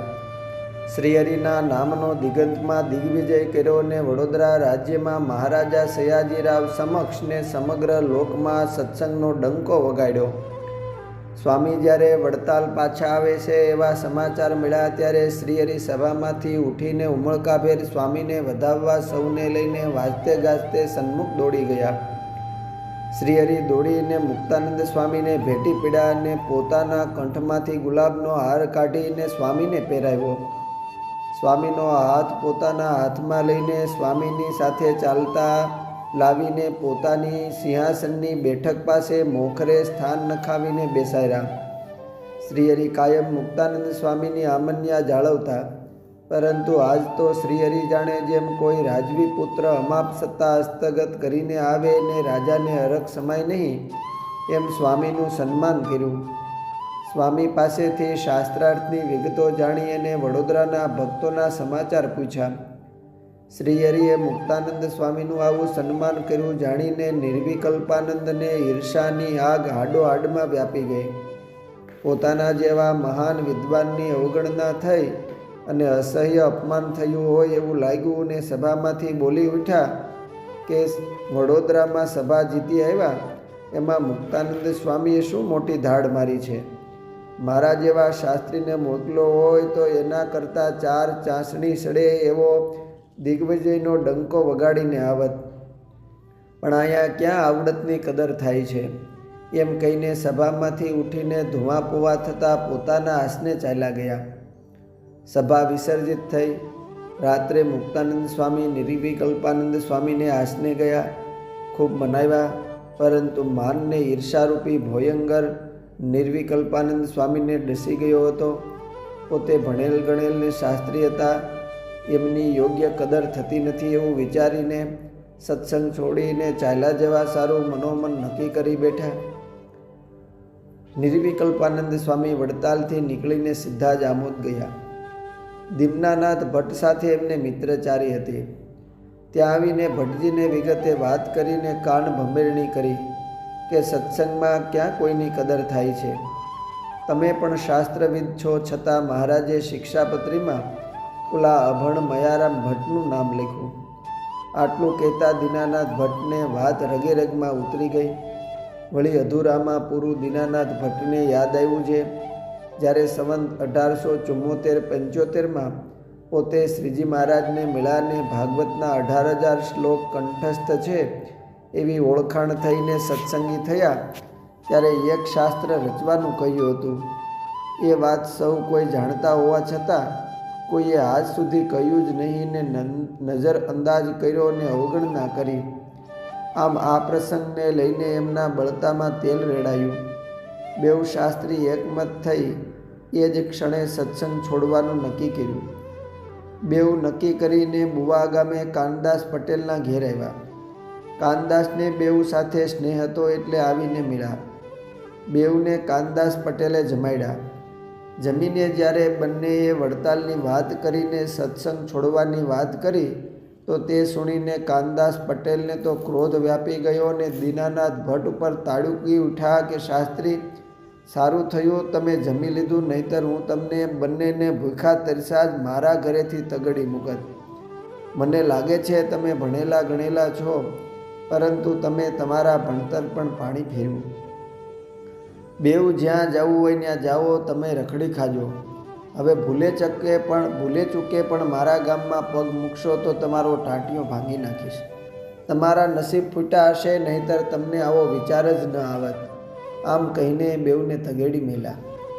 બુવા ગામને ભાગોળે આવીને દીનાનાથ ભટ્ટને નિર્વિકલ્પાનંદ બેઉ છૂટા પડ્યા. દીનાનાથ ભટ્ટ પોતાને ઘેર ગયા ને નિર્વિકલ્પાનંદના ઇતિહાસને પાને ક્યાંય પત્તો મળતો નથી. થોડા સમય વીતે દીનાનાથ ભટ્ટની દીકરી જમનાબાઈને વળગાડ થયો અને મંત્ર, દોરા, ધાગા વગેરે ઘણું કર્યું.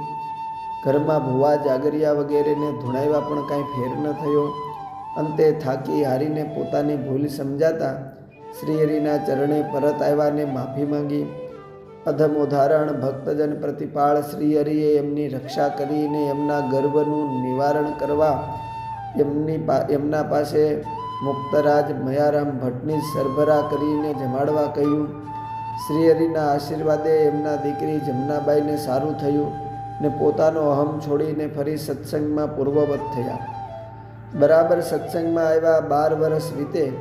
સંવત 1886માં દીનાનાથ ભટ્ટે શ્રી વાસુદેવ મહાત્મ્ય ગ્રંથ ઉપર શ્રી વૈષ્ણવ વલ્લભા નામની શ્રીહરિના મહિમાની વિદ્વતા પ્રચુર ટીકા લખી. અસ્તુ. જય સ્વામિનારાયણ.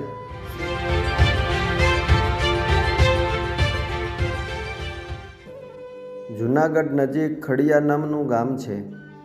તે ગામમાં વણિક જ્ઞાતિમાં અતિ મુમુક્ષુ ભીમજીભાઈ કે ભોળાભાઈ સંતોના યોગે હરિભક્ત હતા.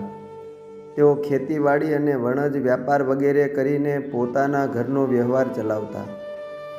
આર્થિક રીતે તેઓ સુખી હતા. ભીમજીભાઈએ પોતાની એક સહિયારી જમીનમાં શેરડીનો વાઢ વાવ્યો હતો. તેમાં 8 જેટલા કુલ ભાગીદારો હતા. તે 8માં એક સત્સંગી ભીમજીભાઈ હતા. વરવંટોળે વાઢમાં શેરડી પાકીને બહુ સારી મીઠી થઈ હતી. આ ટાણે શેઢાડીનો બહુ ત્રાસ હતો.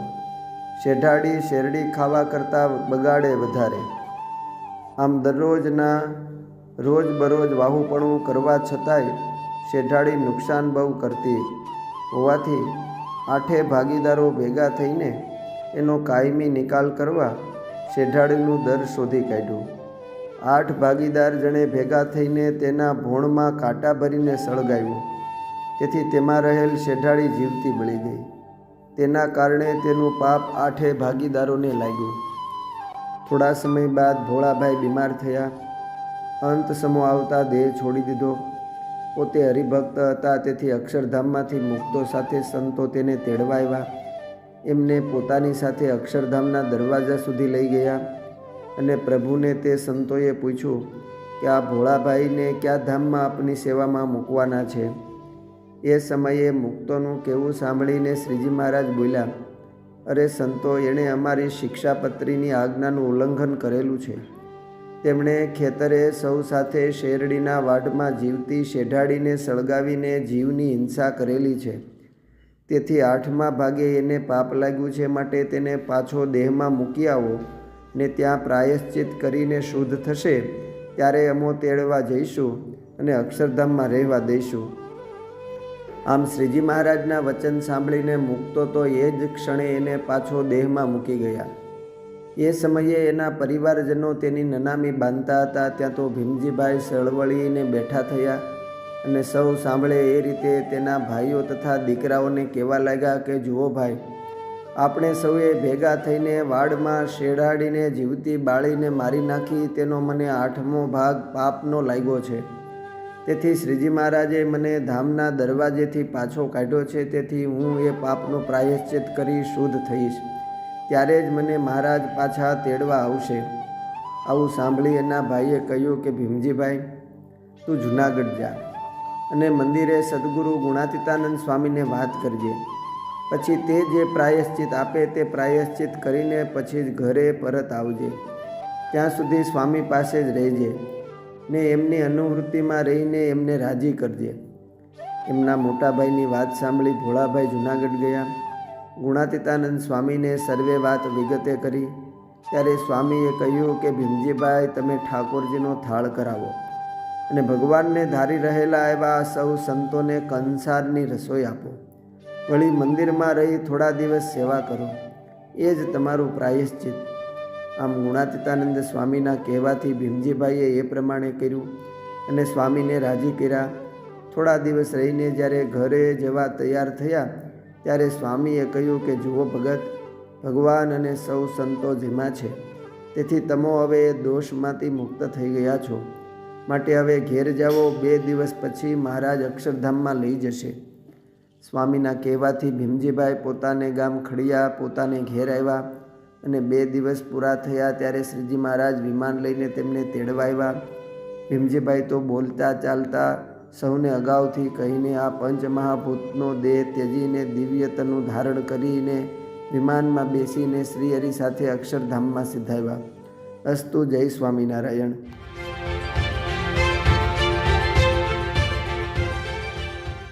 સંવંત 1868ની સાલમાં શ્રીજી મહારાજ ગામ ઉપલેટા પધાર્યા અને નથુ બારૈયાના ઘેર ઉતરાને ફળિયામાં ઢોલિયા ઉપર વિરાજમાન થયા. તે વખતે વેરાભાઈ આવ્યા અને શ્રીજી મહારાજને પગે લાગીને બેઠા. ત્યારે એમને શ્રીજી મહારાજે ઘણીક વાતો કરી. પછી થોડીવાર વિચારીને બોલ્યા, જે જુઓ ભક્તો, સામે વર્ષે જબરો કાળ પડશે, માટે ઘરેણાં, રૂપિયા વગેરે સૌના સાટે તેમજ ઢોર ઢાંખર વેચીને પણ દુષ્કાળને પસાર કરવા સૌ દાણા લેજો. ને વેરાભાઈને કહ્યું કે તમે ઘોડા રાખો છો તે બધા વેચી નાખજો. ત્યારે વેરાભાઈ હાથ જોડીને કહે, જે હે મહારાજ, અમારે ગોંડલના રાજાનું પસાયતું છે, તેથી તે દરબાર આવે ત્યારે તેની સાથે ઘોડે બેસીને જવું પડે, માટે અમારે તો ઘોડા વિના ન ચાલે. ત્યારે ફરીને શ્રીજી મહારાજે કહ્યું, જે સામે વર્ષે કાળ પડશે, તેથી એકેય ઢોર નહીં રહે, માટે ઘોડા તથા ઢોર વેચીને દાણા લેજો. એમ કહીને નથુ બારૈયાને ઘેર થાળ જમીને મહારાજ તો વિચરણમાં ચાલી નીકળ્યા. એ વર્ષે દુષ્કાળના એંધાણ દેખાય એ પહેલાં શ્રીહરિની આજ્ઞાએ નથુ બારૈયાએ ઢોર વેચીને દાણા લીધા ને વેરાભાઈએ ઢોર કે ઘોડા વેચ્યા નહીં ને દાણા પણ લીધા નહીં. બીજે વર્ષે 69 ભયંકર દુષ્કાળ પડ્યો, તેથી વેરાભાઈના ઘોડા તથા ઢોર મરી ગયા અને દાણા પણ થઈ રહ્યા. તેથી દુઃખી બહુ થયા અને આર્થિક વ્યવહારે સાવ ગરીબ થઈ ગયા. જ્યારે 3-4 વર્ષે શ્રીજી મહારાજ પંચાળા પધાર્યા ત્યારે નથુ બારૈયાએ વેરાભાઈને ઘેર જઈને કહ્યું, જે વેરાભાઈ, શ્રીજી મહારાજ હાલ પંચાળામાં પધાર્યા છે ને અમે સૌ મહારાજના દર્શને જઈએ છીએ ને તમે પણ ચાલો ને ભાતું અમારી સાથે ઘણું છે. ત્યારે વેરાભાઈ સાથે ચાલ્યા ને પંચાળા ગયા ને શ્રીજી મહારાજને તથા સંતોને પગે લાગીને સર્વે સભામાં બેઠા ને મલાઈબા આદિક બાઈઓ પણ છેટેથી મહારાજને પગે લાગીને બેઠા ને હજારો હરિભક્તની સભા ભરાઈને બેઠી હતી. તે વખતે શ્રીજી મહારાજે વાત કરી, જે અમે ઘણા દેશમાં ફર્યા, પણ અમને આ દેશના સત્સંગીઓ તમે બહુ વાલા છો ને તમે સૌ રામાનંદ સ્વામી છતાંના સત્સંગી છો ને પ્રથમ પણ અમે આ દેશમાં ફર્યા હતા, માટે તમે અમને બહુ વાલા છો. તે સાંભળીને સર્વે હરિભક્તો રાજી થયા. તે વખતે મહારાજે સભા સામું જોયું. ત્યાં ઉપલેટાના વેરાભાઈ નજરે આવ્યા. ત્યારે તેની ગરીબ સ્થિતિ જોઈને શ્રીજી મહારાજે ઝીણાભાઈ પાસે 2 જોડ લુગડા કરાવી આપ્યા ને ખોબો ભરીને કોરીઓ આપીને કહ્યું કે વેરાભાઈ, તમારું દારિદ્ર્ય આજથી ગયું એમ જાણજો. એમ કહીને સભામાં ઘણી વાતો કરી. એમ ત્યાં પંચાળામાં રોકાયા થકા હંમેશા મહારાજ સંત હરિજનોને જમાડતા અને જ્ઞાનની વાતો કરતા. એમ સૌને આનંદ પમાડીને ઝીણાભાઈને આ ઘેર થાળ જમીને તેમને થાળની પ્રસાદી જમાડીને સર્વે સંત હરિભક્તને જમાડીને ચાલ્યા. તે ગણોદ, જાળિયા તથા ઉપલેટા થઈને ગામ બંધીએ ડોસા શેઠને ઘેર રાત્રિ રહીને સવારે તેમને ઘેર શિરામણીનો થાળ જમીને સર્વે સંત પાર્ષદ તથા કાઠીઓને જમાડીને ચાલ્યા. તે ફરતા ફરતા ગઢપુર પધાર્યા. અસ્તુ. જય સ્વામિનારાયણ.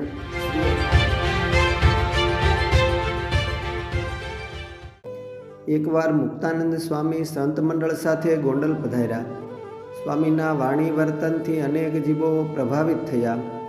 તેમાં મુસલમાન શેખ મિયાને પણ સત્સંગ થયો. થોડા દિવસ સત્સંગ કરતાં શેખ મિયાને ભગવાન સ્વામિનારાયણની અનન્ય નિષ્ઠા થઈ. પછી તો તેઓ હિન્દુ ભક્તો કરતાં પણ સવાયા સત્સંગના નિયમો પાળતા થઈ ગયા. શેખ મિયા ગોંડલ નરેશ શ્રી અઠીસિંહના મોટા અધિકારી હતા. ગોંડલ રાજના 500 ગામડાઓમાં કરવેરા ઉઘરાવવાનું કાર્ય કરતા. રાજ્યમાં તેમનું ઘણું મોટું સ્થાન અને માન હતું. છતાં પણ શ્રીહરિના તથા સંતો ભક્તોના દાસ બનીને રહેતા અને સેવા કરતા. વળી સૌનો ખૂબ જ મહિમા રાખતા. તેમનું આવું નિર્માનીપણું તથા નિષ્ઠા જોઈને ભગવાન સ્વામિનારાયણ પણ તેમના ઉપર અતિશય રાજી થયા હતા. શેખ મિયા જ્યારે શ્રીહરિ પાસે પધારે ત્યારે શ્રીહરિ પ્રસાદીના હાર આપતા અને સભામાં આગળ બેસાડીને તેની પ્રશંસા કરતા. આ બધું જોઈને અમુક દરબારોને તે ખૂંચવા લાગ્યું. આવો દ્વેષભાવ જોઈને અંતર્યામી શ્રીહરિને આ ન ગમ્યું. બીજાની શ્રેષ્ઠતાનો સ્વીકાર ન કરવો એ તો ઠીક, પરંતુ પોતાની નબળાઈને ઢાંકવા, બીજામાં દોષ કલ્પવા તે તો બહુ ભૂંડી નબળાઈ એમ જ્ઞાનોપદેશ કર્યો, પરંતુ બહુ પરિણામ મળ્યું નહીં. એક દિવસ શેખ મિયા શ્રીજી મહારાજને મળવા ગઢપુર આવ્યા. ત્યારે શ્રીહરિ દરબારોને શેખ મિયાના દ્રઢતાના દર્શન કરાવવા ચરિત્ર આદર્યું. મહારાજે તેને વાત કરી કે શેખજી, અમે સાંભળ્યું છે કે તમે ભારે શૂરવીર છો. ભલભલા લડવૈયાને તમે જીતી લ્યો છો. તો પ્રયોગ અમારા ઉપર કરીને અમને મારો. અમારે તમારી રીત જોવી છે. શેખ મિયા કહે, અરે પ્રભુ, આપ તો મારા પ્રાણનાથ છો. આપના વિશે તો એવો સંકલ્પ પણ ન કરાય. મહારાજે હસતા હસતા વાત હળવી કરી કે શેખજી, તો પછી એક અધિકારીના દાવે ડોળા કાઢી તમને હું મારીશ એટલું તો અમને કહો જ. શેખજીએ ઘણી ના કહી, પણ પર્વત દિગારનો અતિ આગ્રહ જોઈને શ્રીહરિને રાજી કરવા તે પ્રમાણે કહ્યું. જેવા શેખ મિયા બોલ્યા કે તરત જ શ્રીહરિ ઊભા થઈને બૂમાબૂમ કરીને એ સુણીને દોડતા આવેલા દરબારોને પ્રભુ વઢવા લાગ્યા કે આ શેખ મિયા અમને મારવાની ધમકી આપે છે, તો પણ તમે હાથ જાલીને શું ઊભા છો? આટલું કહી તો મહારાજ ચાલતા થયા. દરબારોને તો બસ આટલું જોઈતું હતું. તેઓને ભગવાનનો કે ભક્તનો રંજ પણ અભાવ આવ્યો નહીં. સૌ કાઠી ભક્તોએ પ્રભુ પાસે આવી અંતરની વરાળ ઠાલવી. મહારાજ, આ તમારો મિયો તમે જ બહુ મોઢે ચડાવ્યો હતો, તે આજ તેણે તેનું પોત પ્રકાશ્યું. શ્રીહરિ આ બધું મનોમન સાંભળી રહ્યા. આ બાજુ સંતો તો શેખજીને યથાર્થ ઓળખતા હોવાથી તેને આશ્વાસન આપી બપોરે જમવા બેસાડ્યા. શ્રીહરિએ તે જોયું એટલે ફરી મનુષ્ય ચરિત્ર આગળ વધાર્યું અને સંતો ઉપર પણ ખીજાયા કે જે માણસ અમને મારવા તૈયાર થયો તેને તમે આટલો પ્રેમ કરો છો, તે તમે શું અમારા દુશ્મન છો? હવે કાં તો અમે નહીં ને કાં તો મિયો નહીં. જલ્દી નિર્ણય કર્યો, નહીં તો અમે ચાલી નીકળશું. સંતો મૂંઝાયા. ત્યાં શેખ મિયા હાથ જોડીને બોલ્યા કે દીનાનાથ, આપ સુખે રહો. હું આપનો ગુનેગાર છું, તેથી જ તેની સજા મને મળવી જોઈએ. સંતો ભક્તો દુઃખી થાય તે કરતાં હું એકલો જ જતો રહું. શ્રીહરિ તથા સંતોને વંદન કરી તરત જ ગઢપુરમાંથી શેખ મિયા નીકળી ગયા અને પોતે ભૂલ કરી તેનો પશ્ચાતાપ કરતા ગામ ગોંડલ જવા રવાના થયા. શેખ મિયા ગોંડલ આવ્યા. ઉદાસ ચહેરે નોકરી શરૂ કરી. શ્રીહરિએ શેખજીને હજુ થોડા વધુ તાવવાની ઈચ્છા કરી. એક ઘોડેસવારને મોકલીને ગોંડલના રાજા અઠીસિંહને જાણ કરી કે શેખ મિયો અમને મારવાની ધમકી આપી ગયો છે, માટે તેને કાઢી મૂકજો. અઠીસિંહ સત્સંગી હતા, તેથી તેને પણ આ વાતની જાણ થતાં ખરેખરું લાગી આવ્યું. બીજા દિવસે શેખજી આવ્યા એટલે તરત જ પાસે બોલાવીને અઠીસિંહ રાજાએ અપમાનિત ભાષામાં કહ્યું, કરે મિયા, મેં તો તને બહુ સારો માન્યો હતો. તું પણ જેને ભગવાન માને છે એવા આપણા ઈષ્ટદેવ શ્રીહરિને મારવાની વાત કરે છે, તે તને શરમ ન આવી? આ તો તું સત્સંગી છે એટલે, નહીં તો અત્યારે જ ફાંસીના માસડે ચડાવી દઉં. જા, હવે તારું મોઢું જોવું નથી, તું અત્યારે ને અત્યારે મારા રાજ્યમાંથી બહાર ચાલ્યો જા. શેખજી ગોંડલ છોડી નીકળવાની તૈયારી કરતા હતા ત્યારે તેના કુટુંબીઓ શ્રીજી મહારાજ વિશે જેમ તેમ બોલવા લાગ્યા. તેથી શેખજી આક્રોશમાં આવી ગયા. હાથમાં તલવાર લઈને ડારો કર્યો કે ખબરદાર, જો કોઈ સ્વામિનારાયણ ભગવાન તથા તેના સંતોનું સહેજે વાકું બોલ્યો છો તે. ભગતની આવી નિષ્ઠા જોઈ કુસંગીઓ ભાગી ગયા. પછી શેખજી પરિવાર સાથે તરત જ ચાલી નીકળ્યા. રાજકોટ જઈ અંગ્રેજની નોકરીમાં રહ્યા. જેમ તેમ પોતાનું ગુજરાન ચલાવવા લાગ્યા. સમય જતાં એક દિવસ દાદા ખાચરને ભાવનગર રાજ્યના કામ પ્રસંગે રાજકોટ જવાનું થયું. અચાનક બંને ભેગા થઈ ગયા. દાદા ખાચરને જોતા જ શેખજી તેમના પગમાં પડીને ધ્રુસકે ધ્રુસકે રડી પડ્યા. દાદા ખાચર પણ તેમની દશા જોઈ ઘણા દિલગીર થયા. આંખોમાં આંસુ વહેવા લાગ્યા. આશ્વાસન આપી બધા સમાચાર પૂછ્યા. શેખજીએ કહ્યું કે દાદા, હવે છેલ્લી એક ઈચ્છા છે. આ પાપી પ્રાણ છૂટે તે પહેલાં એકવાર પ્રગટ પુરુષોત્તમ નારાયણના દર્શન થઈ જાય તો માફી માગી લઉં. હું મહારાજનો ગુનેગાર છું, પણ થાય તો આટલું કામ મારું કરી આપો. દાદા ખાચરે તરત જ એક ઘોડેસવાર સાથે શ્રીહરિને આ સમાચાર મોકલ્યા. મહારાજે અતિ રાજી થઈને શેખજીને ગઢપુર લઈ આવવાની સંમતિ આપી. દાદા ખાચર શેખજીને સાથે લઈને ગઢડા આવવા નીકળ્યા. ગઢડા નજીક આવ્યું એટલે શેખજી ઘોડેથી નીચે ઉતરી ગયા. પોતાને અપરાધી સમજી પગપાળા ચાલીને દરબારમાં આવીને મહારાજને જોતા જ શેખજી દંડવત કરવા લાગ્યા. પ્રભુ દોડીને તેમને અતિ હેતથી ભેટી પડ્યા. શેખજી ચોધાર આંસુએ રડી રહ્યા હતા. પ્રભુની આંખો પણ ભીની થઈ ગઈ. મહારાજે પોતાના ખેસથી તેના આંસુ લૂછ્યા. શેખજીએ ગદગદ કંઠે પ્રભુની માફી માંગી. પ્રભુએ કહ્યું કે શેખ મિયા, તમારી કોઈ ભૂલ નથી. આ તો ઘણાકની ભૂલ સુધારવા અમે તમારી કસોટી કરી હતી. આવી તમારી નિષ્ઠાથી અમે તમારા ઉપર અતિશય રાજી થયા છીએ. પછી પ્રભુએ અતિ પ્રેમથી શેખજીને જમાડ્યા. ત્યારબાદ દાદાના દરબારમાં સંતો ભક્તોની સભા બોલાવી. તેમાં શેખજી ઉપર જે કાંઈ વીતી તથા તેમાં તેમણે કેવી નિષ્ઠાને પક્ષ રાખ્યો તે બધું વિસ્તારે સહિત સ્વયં શ્રીહરિએ કહી સંભળાવ્યું.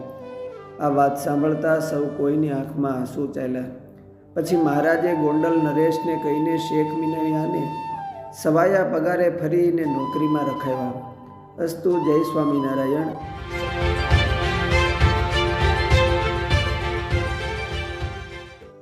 મચ્છિયાવના દરબાર શ્રી દાજી બાપુ અને તેનો પરિવાર ગુરુદેવ શ્રી રામાનંદ સ્વામી અને પ્રભુ સહજાનંદ સ્વામીના પરમ કૃપાપાત્ર હતા. સત્સંગના ઇતિહાસમાં મચ્છિયાવના ફૈબા પણ ઘણા જાણીતા છે. દાજી બાપુના પુત્ર દરબાર બાપુભાઈના કુંવરી બાઈ સાહેબા નામે હતા. પરિવારના શુભ સંસ્કારોમાં પોતાનો ઉછેર થયો. સદગુરુ રામાનંદ સ્વામી, શ્રીહરિ અને સર્વે સંતોના આશીર્વાદથી તેઓ પણ આદર્શ સત્સંગી થયા હતા. પોતાના દાદીમા ફૈબા અને તેમના માતુશ્રી ફુલીબા વગેરે સત્સંગી માતાઓના સહવાસ અને સમાગમમાં ઉછરેલા બાઈ સાહેબા બાલ્યાવસ્થાથી જ સત્સંગના નિયમ ધર્મો દ્રઢપણે પાળતા હતા. તેમના લગ્ન કચ્છ ભુજના રાજવી પરિવારમાં થયેલા અને સાસરિયામાં જઈને તેમણે સત્સંગના નિયમ ધર્મો દ્રઢપણે પાળેલા તથા તેઓ અખંડ ભજન કરતા. પોતે રાજવી પરિવારમાં રહેતા હોવા છતાં મહિલા સત્સંગીઓનો ઘણો મહિમા સમજતા અને સૌ સ્ત્રી ભક્તોને કથા વાર્તા અને દર્શનનું સુખ મળી રહે તે માટે અવારનવાર આયોજનો કરાવતા. બાઈ સાહેબબાએ ભુજ શ્રી સ્વામિનારાયણ મંદિરમાં ઘણી સેવાઓ કરેલી. ભુજમાં હમીર સરોવરના ઉત્તર કિનારાની બાજુની મંદિરમાં દરરોજ દેવોને ફૂલના હારો ધરાવવા માટે પોતાની જમીન ફૂલબાગ કરવા શ્રી નરનારાયણ દેવને અર્પણ કરી તથા આશરે ₹2500 કોરીનો ખર્ચ કરીને ત્યાં પાકો કૂવો કરાવી આપ્યો. સંવંત 1916 કાર્તિક સુધી પ્રબોધની એકાદશીએ ભુજ મંદિરમાં શ્રી નરનારાયણ દેવના નિજ મંદિરના દરવાજાના ચાંદીના કમાડની સેવા કરાવીને શ્રી નરનારાયણ દેવને અર્પણ કર્યા. સંવંત 1922 અષાઢ સુધી એકાદશીએ પણ આ સિવાય તેમણે મંદિરમાં દેવોને મુગટ, વાઘા, સોનાના આભૂષણોની વિવિધ સેવાઓ કરીને તમામ સંતો ભક્તોને રસોઈ કરીને જમાડેલા. અસ્તુ. જય સ્વામિનારાયણ. સત્સંગ સ્ત્રી રત્ન માળામાંથી.